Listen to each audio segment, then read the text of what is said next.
Welcome back to Noah's Kitchen Vlog. For today's video, gagawa tayo ng putty cheese na sigurado ako kahit beginner ay hindi papalpak. Pwedeng pang merienda at pwedeng pang negosyo, kaya tara! Sa isang bowl, naglagay ako ng 500 grams ng hot cake mix.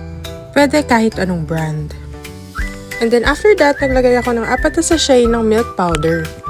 Pwede rin kayong gumamit ng ibang brand dito. Haluin lang natin hanggang mag-well combine itong dry ingredients natin. After that, maglagay tayo ng 1/4 cup ng sugar. And then 3 itlog, binati ko lang to bago ko ilagay sa ating mixture.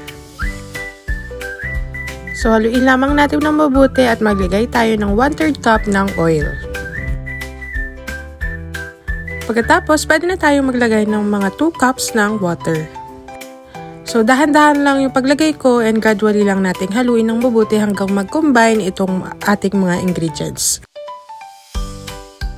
Pagkatapos, maglagay tayo ng mga 1 teaspoon ng vanilla extract. And then, habang piniprepare natin itong ating mga mold, nilagyan ko lamang ito or pinahiran ko ng cooking oil bawat isa.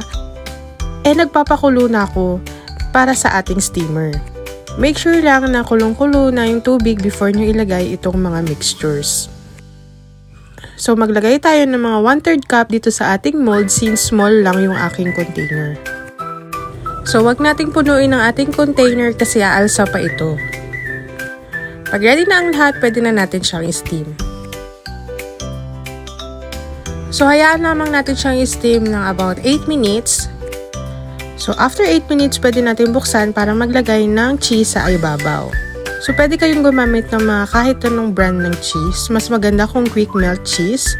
Pero Eden cheese lang ang meron ako, kaya ito lang yung nagamit ko. So, natapos ko na pala yung isang batch, kaya pangalawang batch na itong ginagawa ko. Ayan mga ka-Noah's Kitchen, napakadali lang nitong gawin na sigurado akong magugustuhan ninyo. I hope you like this video. For more recipes, please like and share and subscribe Noah's Kitchen Vlog. Thank you for watching. Bye-bye!